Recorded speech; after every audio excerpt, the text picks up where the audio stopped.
Thank you for staying. Let's get into the news now. In our first story, Ghana and Togo have expressed an urgent need to continue with negotiations to agree on a maritime boundary line as soon as possible to resolve their ocean boundary dispute. That's contained in a communique released after the 11th meeting of the joint Ghana-Togo Maritime Boundary Delimitation Technical Committee held in Accra. Presidential advisor and lead negotiator for Togo, Stanislas Bamuni-Baba, has assured the two countries will reach an agreement early next year. Maxwell Agbagba has more in this report. The 11th meeting of the joint Ghana-Togo Maritime Boundary Delimitation Technical Committee was held at the Labadi Beach Hotel in Accra.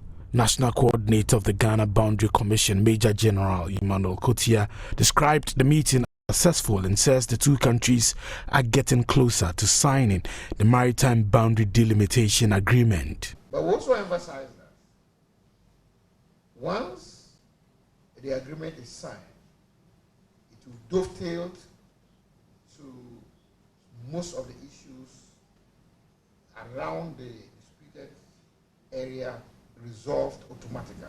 So our emphasis and our priority is for us to resolve this issue as soon as possible. And since the joint committee has been meeting since 2018, we think that the progress that we have made is very tremendous, and we are almost reaching the tipping point apart from some very few issues that we need to resolve. These discussions have been made in the spirit and tenets of negotiation. Ghana is committed to a negotiated settlement of the dispute, the maritime dispute between Ghana and Togo. And we hope that we should be able to meet this within the first quarter of next year, if not earlier. We also want to commit that once an agreement is signed, this committee would continue to meet regularly at least twice a year. So far as the maritime boundary issues are concerned, Ghana is cooperating with Togo very well, and we have progressed very fast as far as reaffirmation is concerned. And I'm happy to tell you that we have reaffirmed over 200 kilometers between Ghana and Togo this year. And that is progress. Togo's presidential advisor and deputy chief negotiator Stanislas Baba says he is hopeful a maritime boundary delimitation agreement which will bring an end to the dispute over the ocean boundary of the two countries will be signed next year. It's a matter of preserving the peace both in Togo and Ghana. It is also a matter of respecting the interest of Togo and Ghana. But everything is going well. Our discussions are, I would say, very cool, and we are talking in the spirit of brotherhood. And I think maybe next year the time will come to sign. Now, the new Patriotic Party's parliamentary aspirants in the Oforikrom constituency in the Ashanti region have been urged to strictly adhere to the party's constitution to prevent disqualification. Constituency Chairman Anthony Amankwa says aspirants and their supporters who fail to comply will face an impartial enforcement of party rules. He made these remarks when some Oforikrom constituents picked forms on behalf of Michael Kwesi Edo for the parliamentary primary. Clinton Yeboah has more in this report.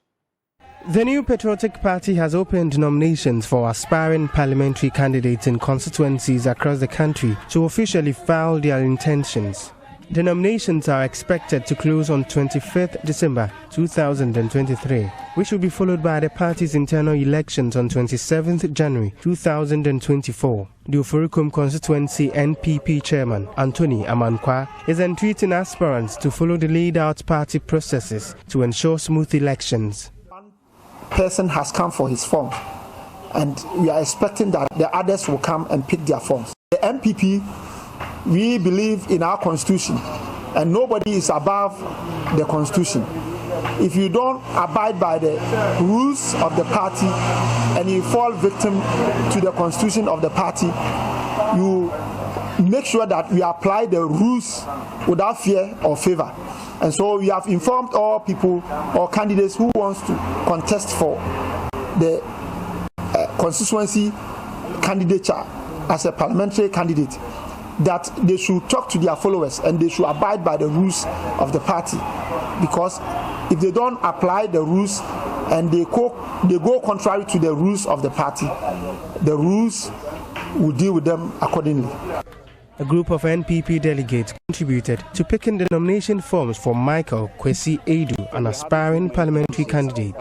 The group, led by Papaya Ujantua, said Michael Kwesi Edu has exhibited strong leadership abilities, hence their support. The group is optimistic of Edu's victory to bring significant developmental impact to the Oforikrom constituency.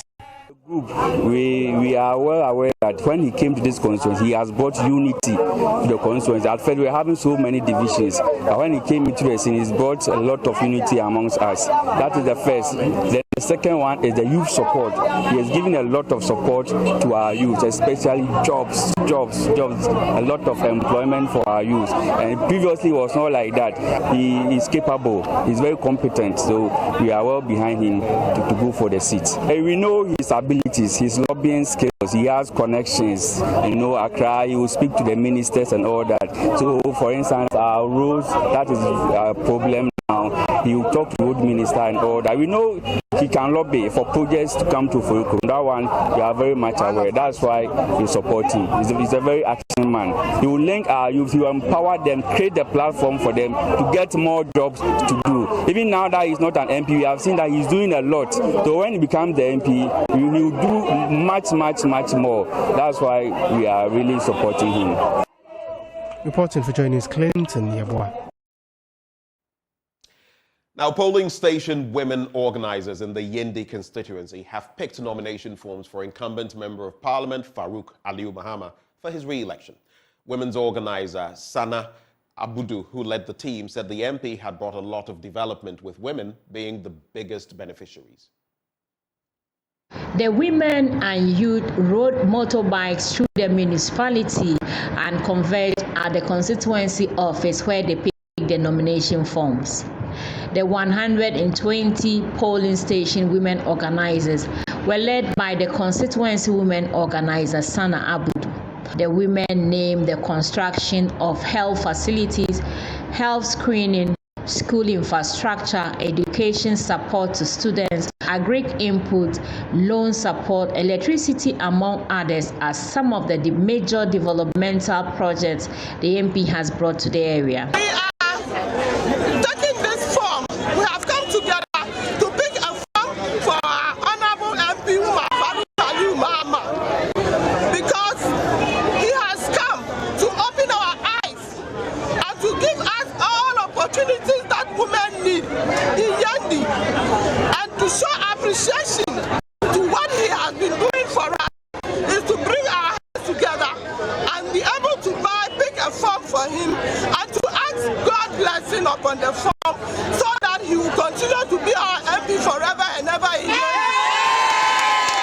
A polling station secretary, Yakubu Abdul Razak, said their support for the MP stems from the hard work he's put in the constituency. Of MP, they contributed 3,000 Ghana cedis to buy the form for the Honorable Farouk Aliu Mahama. As you can see, his work is clear for everybody to see. That is why we want him to continue, because we don't change a winning team. A winning team must continue to bring more than development. That is why the 26 communities support Farouk fully, 100%. We are loyal to him. We are loyal to the government of Yendi. That is why we are here in our numbers to support him. The constituency secretary, Nasiru Abdul Karim, outlined the modalities and processes involved in the picking of the forms. What we have gotten to now is to tell them what entails in picking of form. Actually, when you come to pick a form, you are supposed to pay an amount of money to the party that will represent the picking of the form. And the party stipulates the amount to be 3,000 Ghana cedis, that is 30 million, in the form of bankers draft. So they have come to present that.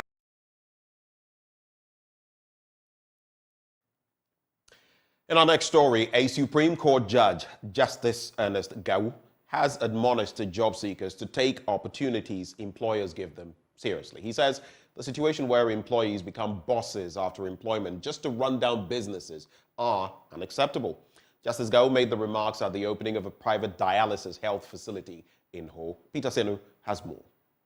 The issues of dialysis, patients and cost dominated the media landscape in recent times. It is at the back of this that some individuals have put resources together to establish a health facility that would serve residents in Volta and Oti regions. Patients needing dialysis services, diabetic patients, and those who needed some eye care services would not have to travel all the way to Accra. Addressing the gathering to formally open Fountain Medical Services to the public, a Supreme Court judge, His Lordship Justice Ernest Gau, admonished those who may be employed to take the given opportunity seriously. He said the acts of pilfering and other acts to shortchange the investors are unacceptable. A son of the soil coming back to invest, it's something we must all acknowledge, be happy about, but it shouldn't end there. My piece of advice is going to go to the workers that are employed to work here. Please, this is work. We are all crying, there's no work. Everybody, there's no work. There's no work. Government alone cannot employ everybody. It takes the sacrifice of individual investors to invest for people to get work or to get job to do. So those of you who have been employed or are going to be employed, you must see this as a privilege. No pilfering, no stealing, no corner, or how do you call it? Is it corner, cutting corners to make sure you get richer than the investors? Some of you, after you have been employed, you'll be sure there's no work. And after you have been employed, then you become bosses on your own. Then you take the work as your own work, you do it anyhow, and you run down the business. This one is not going to happen, I can assure you. Dr. Anthony Koblakpeche is the Chief Executive Officer of Fountain Medical Services. He says the essence of their effort is to support government achieve its MDG on health by 2030, which ensures universal coverage for all. Fountain Medical Services have found a need for dialysis service in the Volta region because currently there are 2 machines in the whole Volta and OT region. And out of the 2, only 1 is functional. So Fountain Medical Service has decided to go into full swing by providing access to dialysis in the region. Currently, we have 4 dialysis machines that will be operating in this center. Aside the dialysis, we have a hyperbaric oxygen chamber for wound healing, wound care. 2030 universal health care in the country is achievable with a partnership from the private sector. The government alone cannot achieve everything. They need to lean on the private sector to help solve these problems. That's one of the reasons why Fountain Medical Services is here to help. Peter Senu for JoyNews. Amen. Amen. And that's the note on which we cap off the news this morning. But stay with us. The news review is right up next.